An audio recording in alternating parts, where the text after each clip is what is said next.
a summary for those of you who do not want to watch the whole thing. The simple act of observing your mind, particularly holding space for things within your mind, is, by small degrees, transcendent healing, and it transforms your mind and your world into understanding and meaning. And through this process, you can transform your own mind and the world.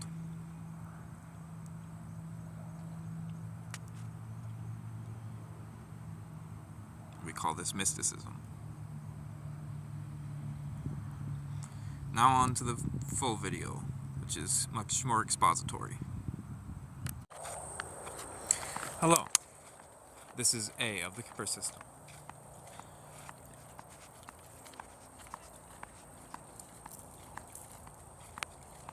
A mystic is someone who seeks cosmic understanding and harmony through consciousness, through awareness itself.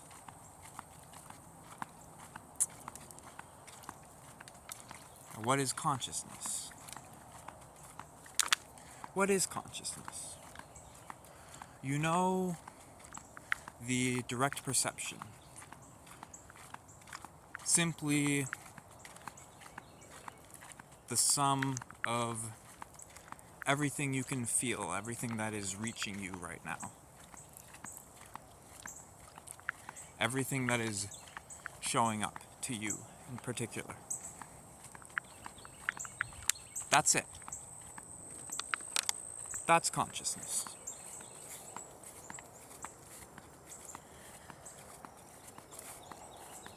Consciousness is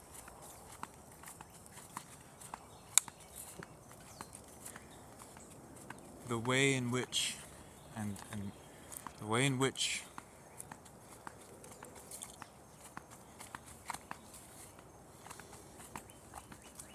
the way in which one location is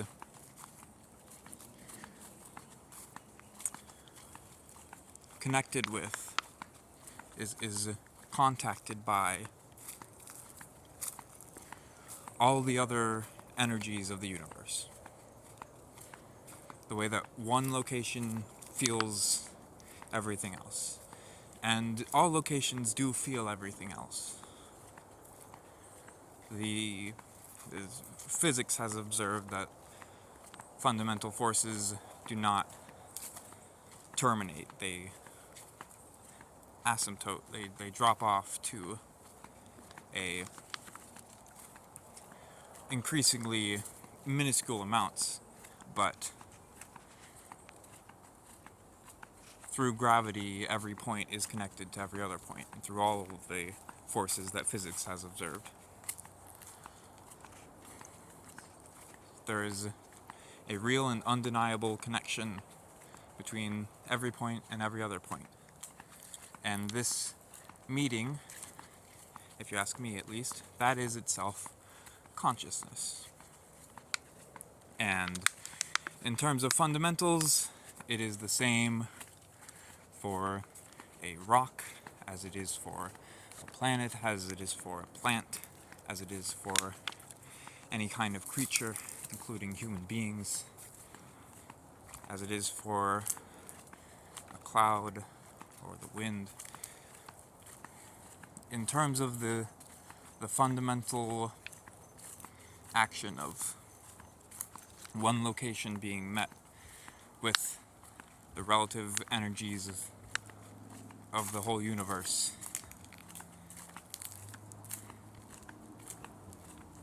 and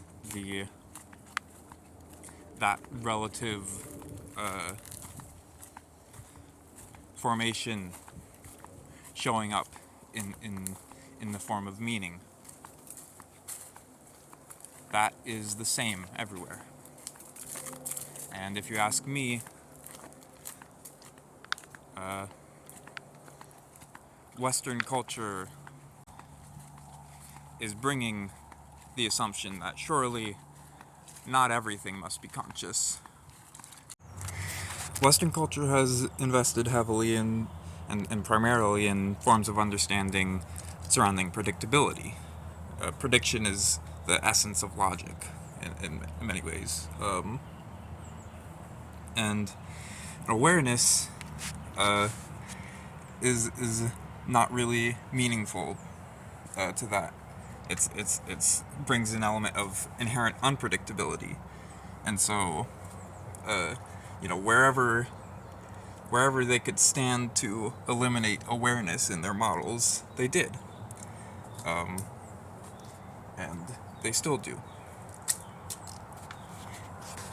And the only places where awareness remains uncontested is the places where it's completely undeniable, which to humans is, within the minds of other humans, because they are able to interface with each other and clearly see from their communications the contents of their mind. There is something somewhat unique that brains do bring to consciousness. Again, if you ask me, they bring experience. They bring sensory information. The neurons are able to take in energy through instruments that are able to transfer them into signals in discrete form, and neurons are able to organize this information, these energies, in ways that create the sensory picture. And we like to call that experience, as opposed to consciousness, where the pure consciousness experience is sort of a smaller bubble inside of that, like every square is a rectangle sort of thing. All experiences are awareness, but not all awareness is experience. And there's formless awareness that is just the pure substance of meaning. And emotions are a good example of something that is mostly comprised of that kind of just pure meaning, formless meaning.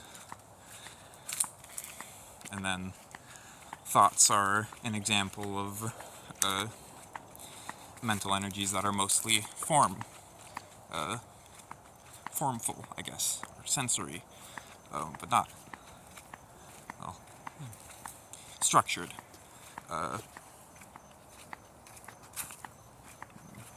I'm not sure if that's the right term, but you shouldn't be taking this word for word anyways. I'm trying to be precise in what I'm communicating, but you have to take this further yourself. But I'm getting ahead of myself.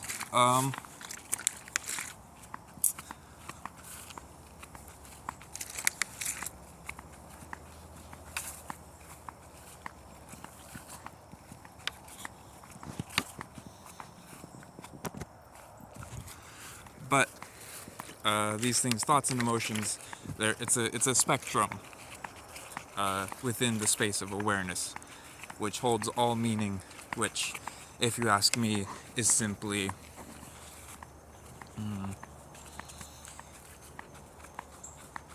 a consequence of how energies of the whole universe are meeting a particular location in addition to the extant state of meaning there, because meaning is relative. It changes by association. But that is a bit of a tangent. It's expositing about the direct perception, about consciousness. But this is the main tool of learning and of divine or cosmic experience for mystics. And many of us in this system, myself included, consider ourselves to be mystics in some way or another.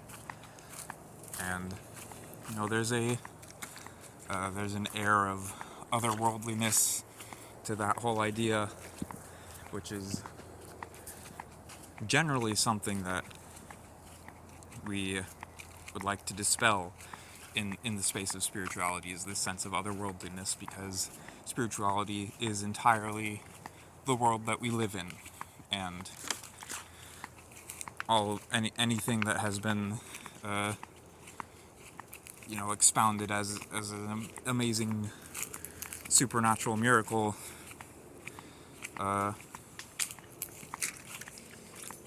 is actually ordinary. And we don't claim to know whether anything like that has really happened or only happens in stories, but whatever really happens is ordinary.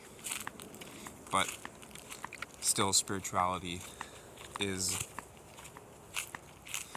this thing that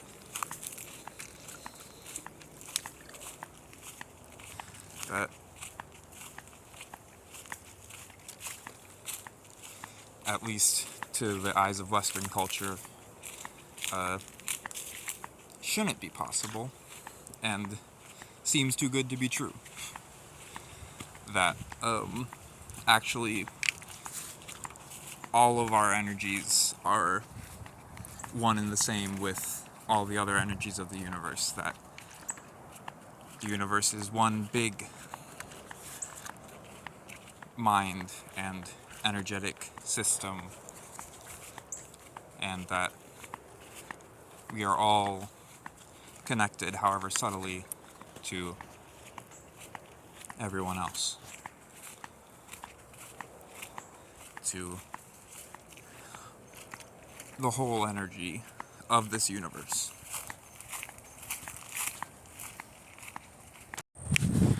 So, as a mystic, your task, I suppose, is to simply observe these energies. That is, be with them, allow them to be.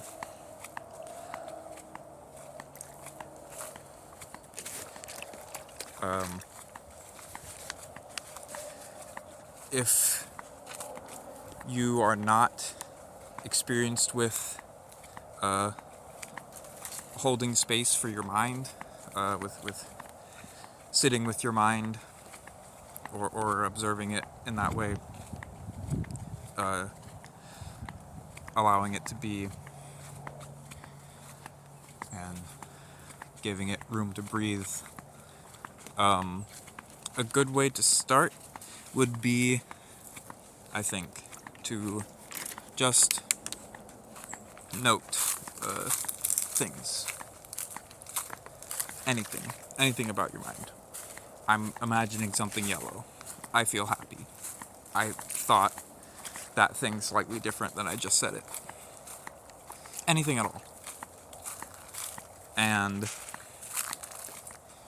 when you note that, which also helps if you say it out loud or write it down, because that's putting it out in a different form that can be felt and reabsorbed again, and it makes it feel more tangible and definite.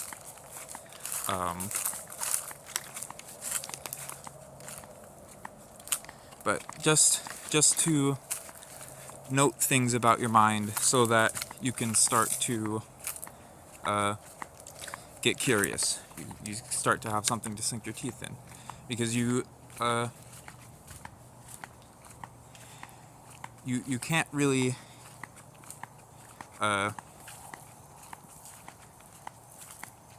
well, I suppose curiosity is the process of sort of opening up space of possibility. And if you have never engaged with your mind in such a way,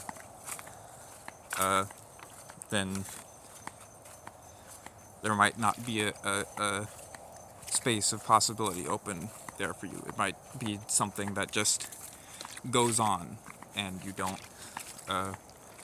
question or pay attention to, what is the state of my mind right now? What is the nature of my mind? Anything like that. But if you start by noting things, give you some grip on the on what your mind is, and start to open up spaces and ask questions. And from then, you simply continue to observe your mind. And every instance that you notice, that you see something in your mind, that you see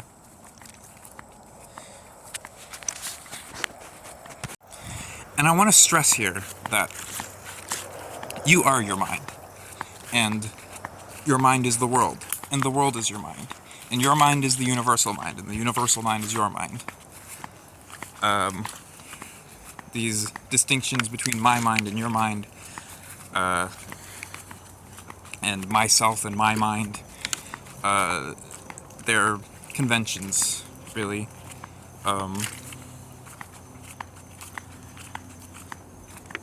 Conventions for communicating and modeling things and understanding, and they're not based on nothing. But if you're rigorous about what a mind really is and what the self really is, at least if you ask me, they're one and the same. And all minds are ultimately all the same mind, and all the energy gets shared freely between them and around.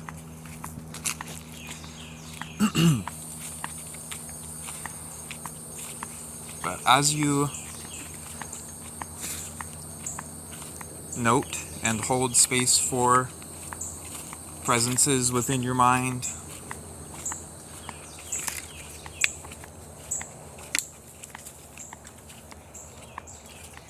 little realizations every time, every instance. Remember the universal mind. Your mind is the universal mind. So anything you encounter, anything that meets you, anything that shows up to you, anything at all, whether you think of it as that thing over there, or whether you think of it as my impression of whatever unfathomable true energy is over there. Every time that this happens, where you are met with something, there is a realization. There is a change in your landscape of meaning. Yeah. And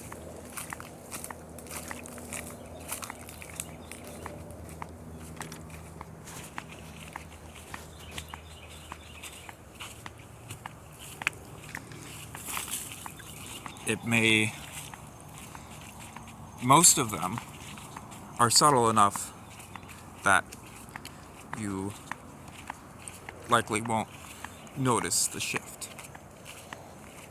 You won't be able to put your finger on anything in particular that has changed. But these small realizations add up over time. They become understanding. And as this happens, as your understanding from your own experience is more fleshed out, the whole world begins to feel more integrated to your own personal sense of meaning. You start to be able to see how these things are and how they interact.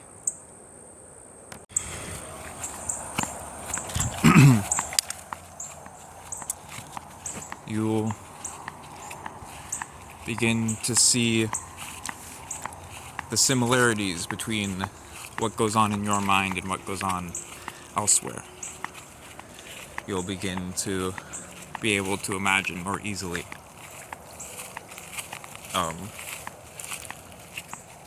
the space of the mind and the why behind the energies and actions of the mind.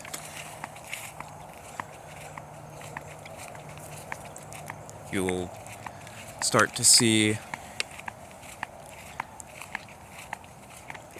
how things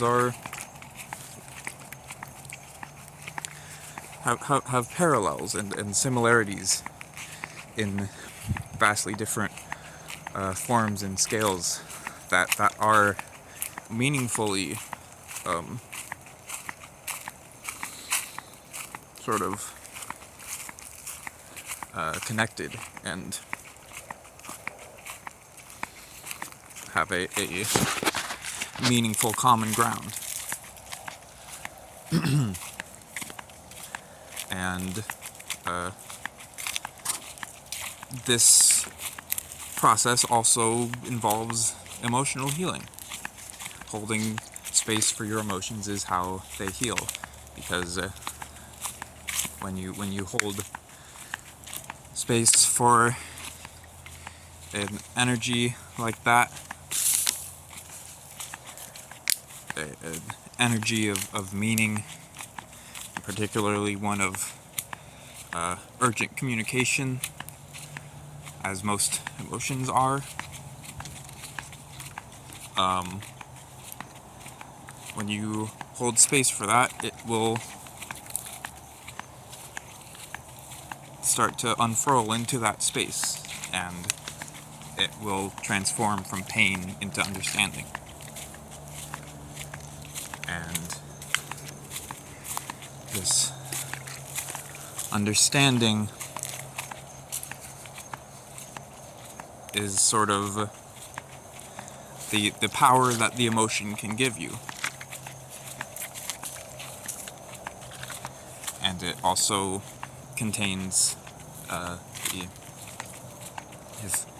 if there was a adjustment or response suggested by the emotion, it contains that as well.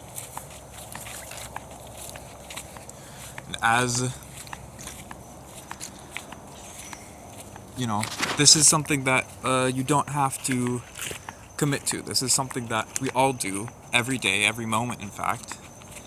With a little bit of focus on it, it can, over time, drastically change your relationship with your mind in a way that wouldn't have happened without focus on this process. But this is a basic process of the universe. This is something that we are all undergoing. And not just humans, not just animals, not just whoever you think is most likely to have ever understood something or felt meaning. Absolutely everyone and everything. All of it. I guess the main reason why I'm doing this, what I have in mind, that excites me about these possibilities is to just spread a little bit of focus and understanding of that process. Just a little bit of looking in that direction and considering it. And a little bit of focus in one individual can transform that individual's life over time.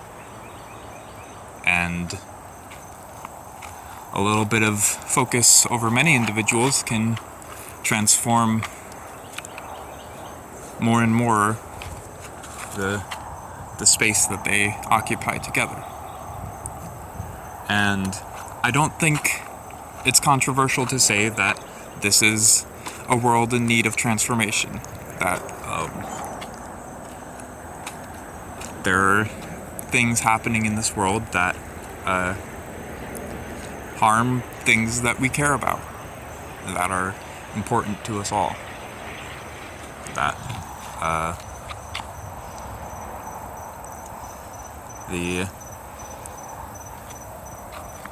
humans and their cultures and societies and the creatures and this whole planet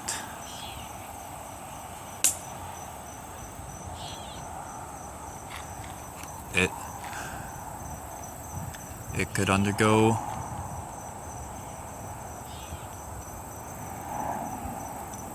massive healing. There's a lot of pain.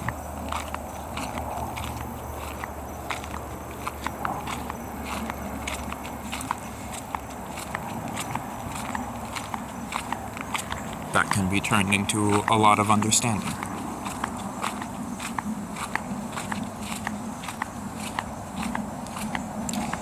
And if you ask me, doing this as in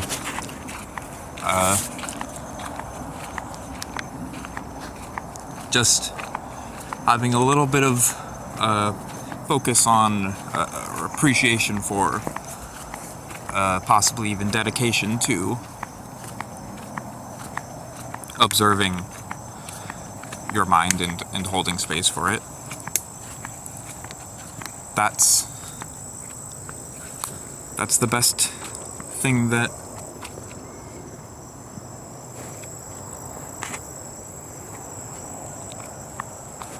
it's at least the best thing that anyone can do. And you may be in a position where you are privileged to be able to help in a more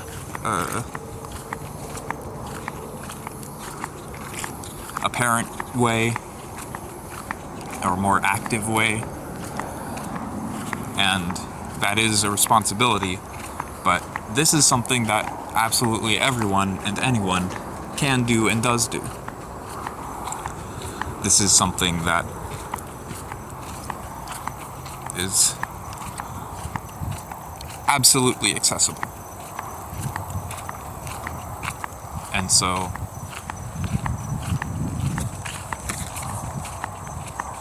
not that there can't be great difficulty with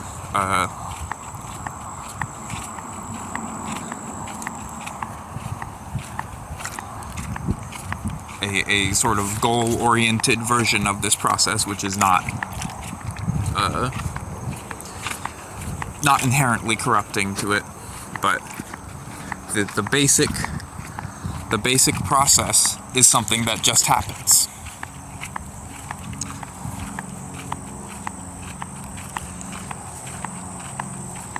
And just a little bit of focus on it, a little bit of space for it.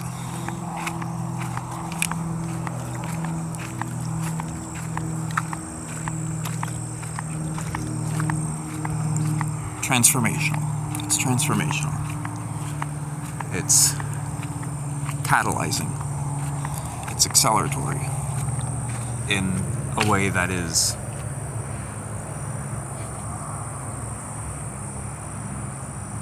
based entirely on compassion and sensitivity and understanding.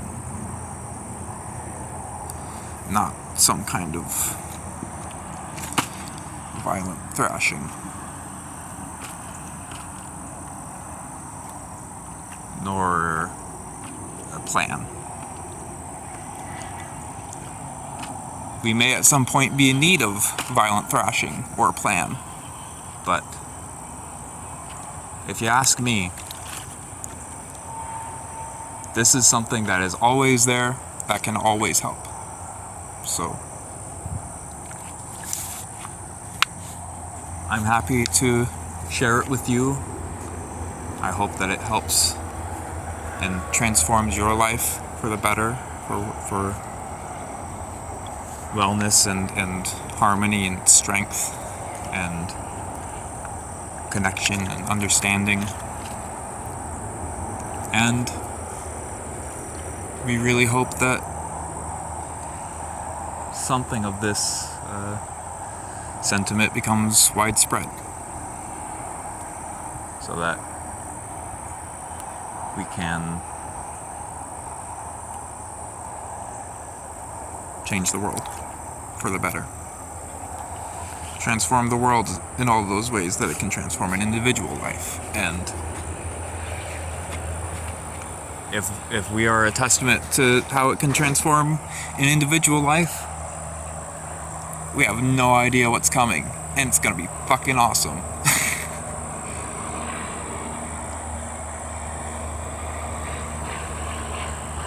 We'll be challenged and frustrated and surprised and delighted and do things that we never thought we could, find strength that we never knew we had, see realities that seemed just completely impossible before, that we couldn't even imagine.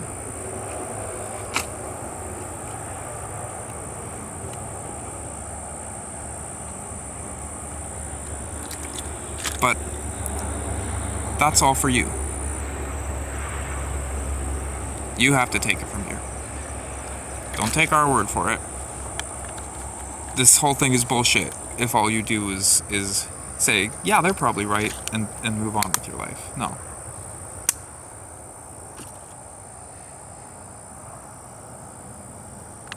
What's important is your own relationship with your mind. And this is just what I had in mind that I thought could catalyze the process of, I guess you could sum it up as spiritual growth.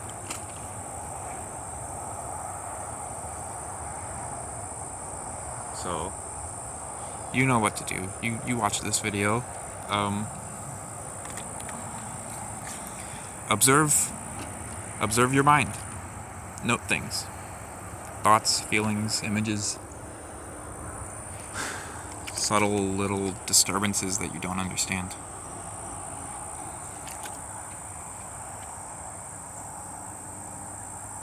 Take that into the world, and I'm sure you'll do amazing things with it. Take care. Be well. Deeply well.